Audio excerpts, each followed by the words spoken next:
नमस्कार। प्रस्तुत है मुंशी प्रेमचंद जी के द्वारा लिखी हुई एक कहानी बालक।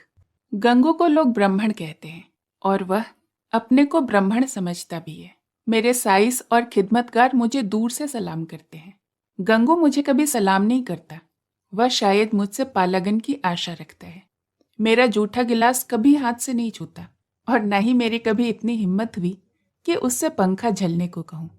जब मैं पसीने से तर होता हूँ और वहां कोई दूसरा आदमी नहीं होता तो गंगू आप ही आप पंखा उठा लेता है, लेकिन उसकी मुद्रा से यह भाव स्पष्ट प्रकट होता है कि वह मुझ पर कोई एहसान कर रहा है और मैं भी न जाने क्यों फौरन ही उसके हाथ से पंखा छीन लेता हूँ।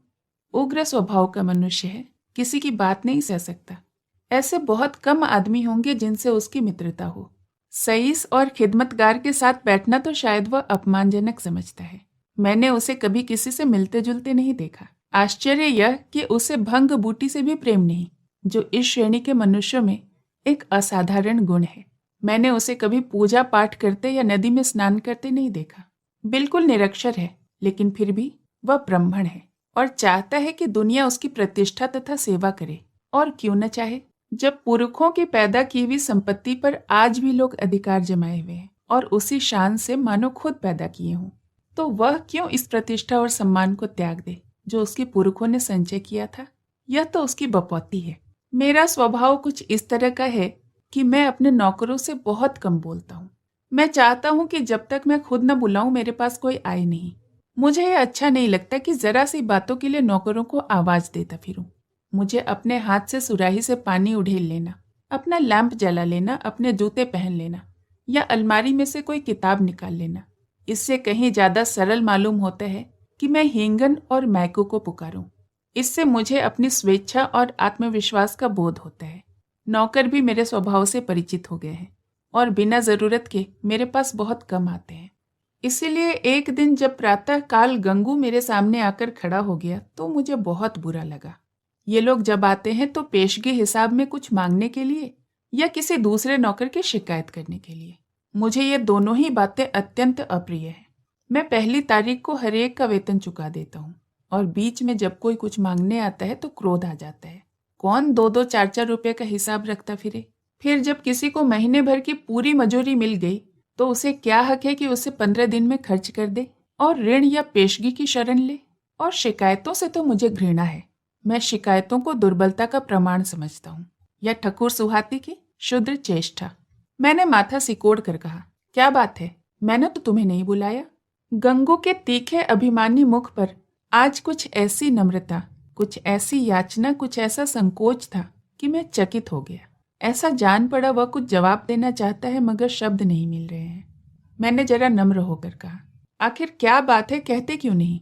तुम जानते हो यह मेरे टहलने का समय है, मुझे देर हो रही है।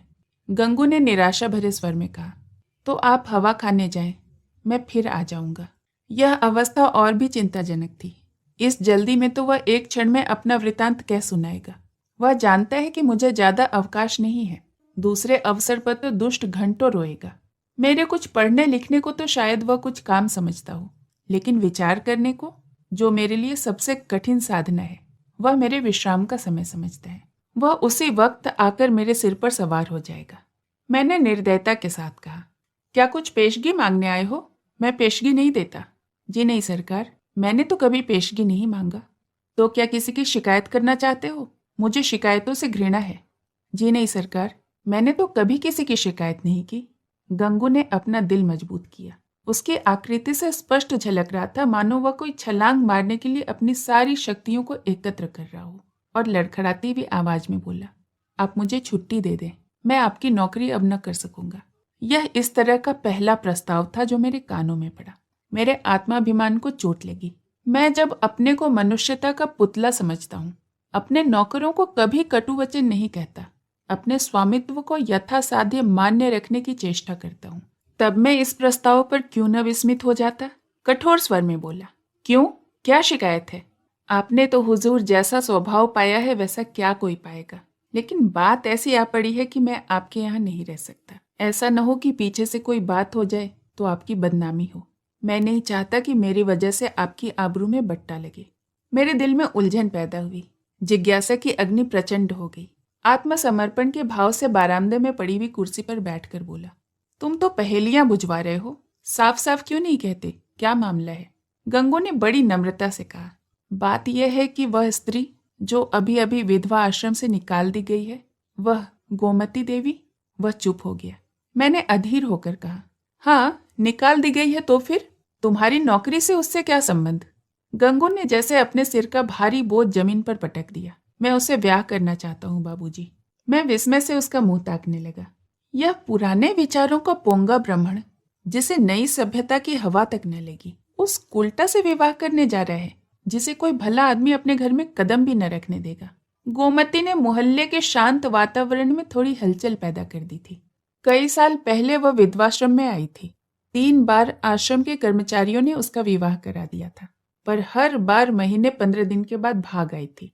यहाँ तक कि आश्रम के मंत्री ने अब की बार उसे आश्रम से निकाल दिया था। तब से वह इसी मोहल्ले में एक कोठरी लेकर रहती थी और सारे मोहल्ले के शोहदों के लिए मनोरंजन का केंद्र बनी हुई थी। मुझे गंगू की सरलता पर क्रोध भी आया और दया भी। इस गधे को सारी दुनिया में कोई स्त्री ही न मिलती थी जो इससे ब्याह करने जा रहा है। जब वह 3 बार पतियों के साथ भाग आई तो इसके पास कितने दिन रहेगी? कोई गांठ का पूरा आदमी होता तो एक बात भी थी, शायद साल 6 महीने टिक जाती। यह तो निपट आंख का अंधा है, 1 सप्ताह भी तो निबाह न होगा। मैंने चेतावनी के भाव से पूछा, तुम्हें इस स्त्री की जीवन कथा मालूम है? गंगू ने आंखों देखी बात की तरह कहा, सब झूठ है सरकार, लोगों ने नाहक उसको बदनाम कर दिया है। क्या कहते हो? वह 3 बार अपने पतियों के पास से नहीं भाग आई? उन लोगों ने ही उसे निकाल दिया तो क्या करती?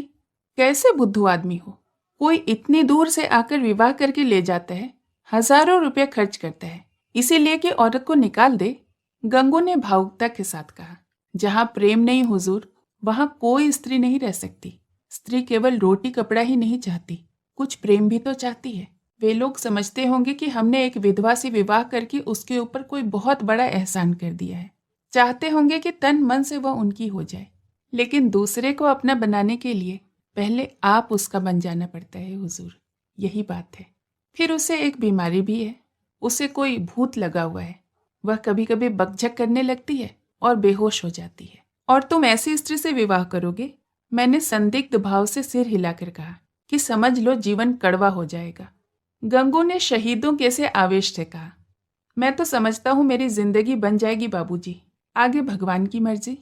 मैंने जोर देकर पूछा, तो तुमने तय कर लिया है? हाँ हुजूर। तो मैं तुम्हारा इस्तीफा मंजूर करता हूँ। मैं निरर्थक रूढ़ियों और व्यर्थ के बंधनों का दास नहीं हूँ, लेकिन जो आदमी एक दुष्टा से विवाह करे उसे अपने यहाँ रखना वास्तव में एक जटिल समस्या थी। आए दिन टंटे बखेड़े खड़े होंगे, नई नई उलझने पैदा होंगी। कभी पुलिस दौड़ कर आएगी, कभी मुकदमे खड़े होंगे, संभव है चोरी की वारदातें भी हो। इस दलदल से दूर ही रहना अच्छा। गंगू क्षुधा पीड़ित प्राणी की भांति रोटी का टुकड़ा देखकर उसकी ओर लपक रहा है। रोटी जूठी है, सूखी है, खाने योग्य नहीं है, इसकी उसे परवाह ही नहीं। उसको विचार बुद्धि से काम लेना कठिन था। मैंने उसे पृथक कर देने में ही अपनी कुशलता समझी। 5 महीने गुजर गए। गंगू ने गोमती से विवाह कर लिया और उसी मोहल्ले में एक खपराल का मकान लेकर रहता था। वह अब चाट का खोंचा लगाकर गुजर बसर करता था। मुझे जब कभी बाजार में मिल जाता तो मैं उससे कुशल क्षेम पूछता। मुझे उसके जीवन से विशेष अनुराग हो गया था। यह एक सामाजिक प्रश्न की परीक्षा थी, सामाजिक ही नहीं, मनोवैज्ञानिक भी। मैं देखना चाहता था कि इसका परिणाम क्या होता है। मैं गंगू को सदैव प्रसन्न मुख देखता। समृद्धि और निश्चिंतता से मुख पर जो एक तेज और स्वभाव में जो एक आत्मसम्मान पैदा होता है, वह मुझे यहाँ प्रत्यक्ष दिखाई देता था। रुपये 20 आने की रोज बिक्री हो जाती थी। इसमें लागत निकालकर 8-10 आने बच ही जाते थे। यही उसकी जीविका थी। किंतु इसमें किसी देवता का वरदान था, क्योंकि इस वर्ग के मनुष्य में जो निर्लज्जता और विपन्नता पाई जाती है, इसका वहां चिन्ह तक न था। उसके मुख पर आत्मविकास और आनंद की झलक थी, जो चित्त की शांति से ही आ सकती है।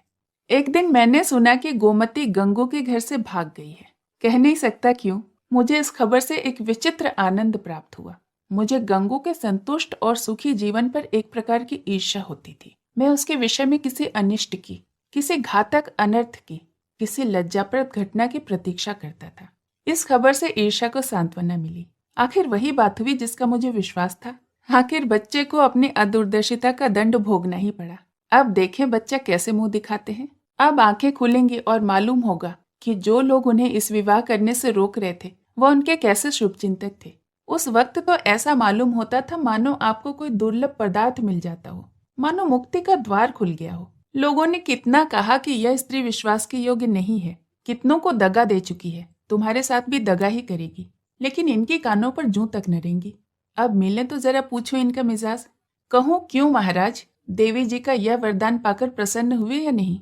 तुम तो कहते थे यह ऐसी है और वैसी है, लोग उस पर केवल दुर्भावना के कारण दोष आरोपित करते हैं। अब बतलाओ किसकी भूल थी? उसी दिन संयोगवश गंगू से बाजार में भेंट हो गई। घबराया हुआ था, बदहवास था, बिल्कुल खोया हुआ। मुझे देखते ही उसकी आंखों में आंसू भर आए, लज्जा से नहीं व्यथा से। मेरे पास आकर बोला, बाबूजी, गोमती ने मेरे साथ विश्वासघात किया। मैंने कुटिल आनंद से लेकिन कृत्रिम सहानुभूति दिखाकर कहा, तुमसे तो मैंने पहले ही कहा था, लेकिन तुम माने ही नहीं। अब सब्र करो, इसके सिवाय उपाय ही क्या है? रुपए पैसे ले गई या कुछ छोड़ गई? गंगू ने छाती पर हाथ रखा। ऐसा जान पड़ा मानो मेरे इस प्रश्न ने उसके हृदय को विदीर्ण कर दिया है। अरे बाबूजी, ऐसा न कहिए। उसने ढेले की चीज न छुई, अपना भी जो कुछ था वह भी छोड़ गई। न जाने मुझ में क्या बुराई देखी। मैं उसके योग्य न था, और क्या कहूँ। वह पढ़ी लिखी थी, मैं करिया अक्षर भैंस बराबर। मेरे साथ इतने दिन रही यही बहुत था। कुछ दिन और उसके साथ रह जाता तो आदमी बन जाता। अब आपसे कहाँ तक बखान करूं हुजूर। औरों के लिए चाहे जो कुछ रही हो, मेरे लिए तो किसी देवता का आशीर्वाद थी। न जाने मुझसे क्या खता हो गई, मगर कसम ले लीजिए जो मैंने उसके मुख पर मैल तक आने दिया हो। मेरी औकात ही क्या थी बाबूजी? 10-12 आने का मजूर हूँ, पर इसी से उसकी हाथों में इतनी बरकत थी कि कभी कमी न पड़ी। मुझे इन शब्दों से घोर निराशा हुई। मैंने समझा था वह उसकी बेवफाई की कथा कहेगा और मैं उसके अंधभक्ति पर कुछ सहानुभूति प्रकट करूंगा। पर उस मूर्ख की आंखें अभी तक नहीं खुली थीं। वह अब भी उसी का मंत्र पढ़ रहा है। अवश्य है इसका चित्त कुछ अव्यवस्थित है। मैंने कुटिल परिहास आरंभ किया, तो तुम्हारे घर से कुछ नहीं ले गई? कुछ भी नहीं बाबूजी, ढेले की चीज भी नहीं। और तुमसे बहुत प्रेम भी करती थी। अब आपसे क्या कहूँ बाबूजी, वह प्रेम तो मरते दम तक याद रहेगा। फिर तुम्हें छोड़कर क्यों चली गई? यही तो आश्चर्य है बाबूजी। त्रिया चरित्र का नाम सुना है? अरे बाबूजी, ऐसा न कहिए। मेरी गर्दन पर कोई छुरी भी रख दे तो भी मैं उसका ही यश गाऊंगा। तो फिर ढूंढ निकालो। हाँ मालिक, जब तक उसे ढूंढ न लाऊंगा मुझे चैन न आएगा। मुझे इतना मालूम हो जाए कि वह कहाँ है, फिर तो मैं उसे ले ही आऊंगा। और बाबूजी, मेरा दिल कहता है कि वह आएगी जरूर, देख लीजिएगा। मेरा दिल नहीं मानता कि वह मुझसे रूठ कर चली गई। जाता हूँ, महीने 2 महीने जंगल पहाड़ की धूल छानूंगा। जीता रहा तो आकर आपके दर्शन करूंगा। यह कहकर वह उन्माद की दशा में एक तरफ चल दिया। इसके बाद मुझे एक जरूरत से नैनीताल जाना पड़ा, सैर करने के लिए नहीं। 1 महीने के बाद लौटा और अभी कपड़े भी न उतारने पाया था कि देखता हूँ गंगू एक नवजात शिशु को गोद में लिए खड़ा है। शायद कृष्ण को पाकर नंद भी इतने पुलकित न हुए होंगे। मालूम होता था उसके रोम रोम से आनंद फूट पड़ता है। चेहरे और आंखों से कृतज्ञता और श्रद्धा के राग निकल रहे थे। कुछ वही भाव था जो किसी क्षुधा पीड़ित भिक्षुक के चेहरे पर भरपेट भोजन करने के बाद नजर आता है। मैंने पूछा, कहो महाराज, गोमती देवी का कुछ पता लगा? तुम तो बाहर गए थे। गंगू ने अपने आपे में न समाते हुए जवाब दिया, हाँ बाबूजी, आपके आशीर्वाद से ढूंढ लाया हूँ। लखनऊ के एक जनाने अस्पताल में मिली। यहाँ एक सहेली से कह गई थी कि अगर वह बहुत घबराए तो बता देना। मैं सुनते ही लखनऊ भागा और उसे घसीट कर लाया। घाते में यह बच्चा भी मिल गया। उसने बच्चे को उठाकर मेरी तरफ बढ़ाया, मानो कोई खिलाड़ी तमगा पाकर दिखा रहा हो। मैंने उपहास के भाव से पूछा, अच्छा, यह लड़का भी मिल गया? शायद इसीलिए यहाँ से भागी थी। है तो तुम्हारा ही लड़का। मेरा काहे को है बाबूजी, आपका है, भगवान का है। तो लखनऊ में पैदा हुआ? हाँ बाबूजी, अभी तो कुल 1 महीने का है। तुम्हारे ब्याह को कितने दिन हुए? यह 7वां महीना जा रहा है। तो शादी के 6ठे महीने में पैदा हुआ। और क्या बाबूजी, फिर भी तुम्हारा लड़का है? हाँ जी। कैसी बेसिर पैर की बातें कर रहे हो? मालूम नहीं वह मेरा आशा समझ रहा था या बन रहा था। उसी निष्कपट भाव से बोला, मरते मरते बची बाबूजी, नया जन्म हुआ है। 3 दिन 3 रात छटपटाती रही, कुछ न पूछिए। मैंने अब जरा व्यंग्य के भाव से कहा, लेकिन 6 महीने में लड़का होते तो आज ही सुना। यह चोट निशाने पर जा बैठी। मुस्कुरा कर बोला, अच्छा वह बात, मुझे तो उसका ध्यान भी नहीं आया। इसी भय से तो गोमती भागी थी। मैंने उससे कहा कि गोमती, अगर तुम्हारा मन मुझसे नहीं मिलता तो तुम मुझे छोड़ दो। मैं अभी चला जाऊंगा और फिर कभी तुम्हारे पास लौट कर ना आऊंगा। तुमको जब कुछ काम पड़े मुझे लिख देना, मैं भरसक तुम्हारी मदद करूंगा। मुझे तुमसे कोई मलाल नहीं। मेरी आंखों में तुम अब भी उतनी ही भली हो। अब भी मैं तुम्हें उतना ही चाहता हूँ। नहीं, अब मैं तुम्हें उससे ज्यादा चाहता हूँ। लेकिन अगर तुम्हारा मन मुझसे फिर नहीं गया हो तो मेरे साथ चलो। गंगू जीते जी तुमसे बेवफाई नहीं करेगा। मैंने इसीलिए तुमसे विवाह नहीं किया कि तुम देवी हो, बल्कि इसीलिए किया क्योंकि मैं तुम्हें चाहता था और सोचता था तुम भी मुझे चाहती हो। यह बच्चा मेरा है, मेरा अपना बच्चा। मैंने एक बोया हुआ खेत खरीद लिया तो क्या उसकी फसल को इसलिए छोड़ दूं कि उसे किसी दूसरे ने बोया था? यह कहकर उसने जोर से ठट्ठा मारा। मैं कपड़े उतारना भूल गया। कह नहीं सकता क्यों मेरी आंखें सजल हो गई। न जाने वह कौन सी शक्ति थी जिसने मेरी मनोगत घृणा को दबाकर मेरे हाथों को बढ़ा दिया।